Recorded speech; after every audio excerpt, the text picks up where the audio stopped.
Hi, this is Chris Guest-Hewson from Aptis Tutor, the place to come for all things Aptis related.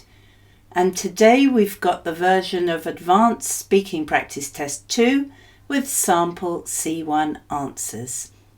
Hope it's useful. Part 1. In this part, I'm going to ask you to compare two pictures and I will then ask you two questions about them. You will have 45 seconds for each response. Begin speaking when you hear this sound. What can you see in these two pictures?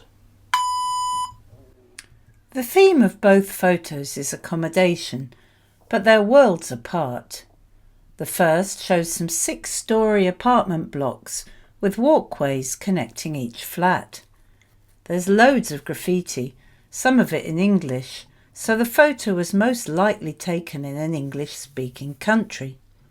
It's obviously an inner-city housing estate, whereas the other photo shows a sleepy coastal village.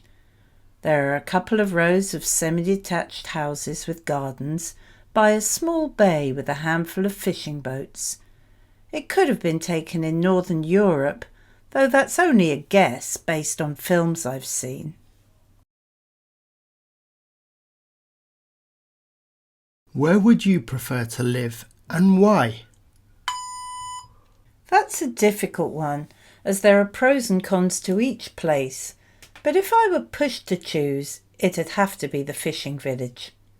I used to live in the city and found it far too noisy. The traffic, the crowds, the pollution, and the general hubbub was just too much. Living somewhere more isolated, especially at the coast, you'd be closer to nature and life would be more peaceful. But having said that, the biggest downside would probably be work. Being so far off the beaten track, there wouldn't be many job opportunities. Though, on the other hand, if you were a digital nomad, it'd be ideal.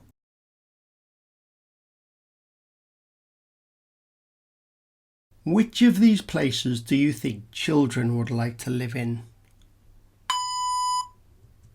Well, that would really depend on the child and how they've been brought up.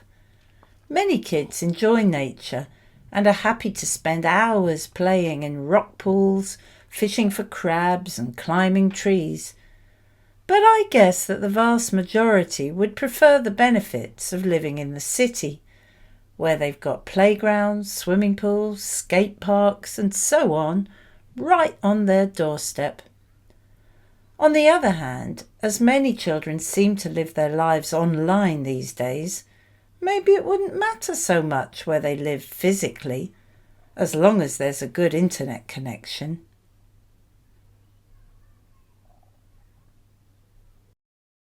In this part, you have 1 minute to think about your answers and 2 minutes to talk. You can make notes if you wish. Begin speaking when you hear this sound. Tell me what you can remember about your first day at school or college. What advice would you give someone thinking about going back into education? How do you think education will change in the future? You now have 1 minute to think about your answers. You can take notes if you want. You now have 2 minutes to talk. I remember my first day at infant school as if it were yesterday. I was so excited the night before that I must have driven my mum mad. I woke her up at 5 a.m, already dressed and ready to set off. When we turned up, loads of kids were crying their eyes out and clinging to their mums. Not me. I was dying to start school.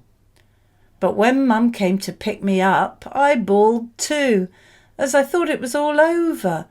I'd had such fun and hadn't realised I could go back again the next day. What I'd advise someone returning to education would be to study not only something they were truly interested in, but also something that would help with their career.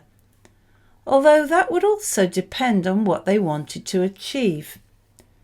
For younger people who are looking to improve their job prospects, career development would be an important aspect, whereas more mature students, such as those in universities of the third age, may only be looking to develop a hobby or make new friends. With regard to the third question, I think the pandemic has already given us a glimpse of the future of education. I predict that it'll be a mixture of in-person teaching alongside online classes via Zoom or some similar virtual platform, and a certain amount of self-study too. My view is that it'll be basically similar to what's happening now, but with more interactive aspects, better quality videos, and slicker graphics, all combined with some form of online assessment.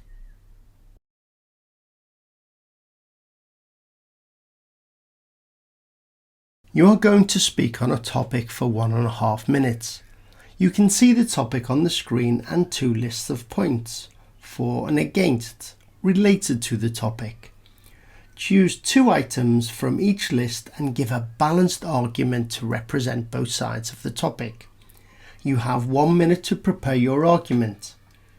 You will then have 1.5 minutes to speak. Begin speaking when you hear this sound. After you finish speaking, you will be asked an additional question about the topic and asked to speak for 45 seconds. You now have 1 minute to prepare your argument. You now have 1.5 minutes to speak. It can't be denied that smartphones have become an indispensable part of our lives these days, both for work and social life. We have at our fingertips the contact details of clients and friends, a plethora of instant information, and the ability to make free high-quality video calls worldwide. We can deal with business matters while on the move, thus making good use of travel time. Moreover, we can catch up with friends via social networks, book the holiday of a lifetime, and even monitor our heart rate. However, smartphones have also been a source of controversy since they first came onto the market. Despite all their positive applications, they are also regarded by some as little more than a distraction. Having a conversation with someone who's not fully engaged because they're also sending a WhatsApp or scrolling through photos on Instagram is a frustrating experience. But perhaps the main criticism of smartphone use is that it seems to be proving addictive. Many of us rely too heavily on our phones and even feel a sense of panic if we inadvertently leave home without them. Nevertheless, all things considered, I'd say that smartphones are more of a blessing than a curse. How do you think communication will change in the future? What is your response to this question? It may sound a bit like science fiction, but I feel that in the not too distant future, we'll no longer need to carry phones or tablets around, as we'll have mobile devices implanted directly into our bodies. After all, communication devices have been getting smaller and smaller as technology advances. On a human level, I fear that in-person interactions may decrease as electronic communication takes over and more of us start working from home via computer.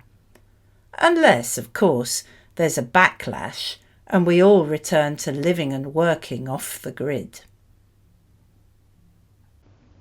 Okay, so if you liked this video, please remember to subscribe to our channel and click on the bell for notifications so you know when we upload a new video.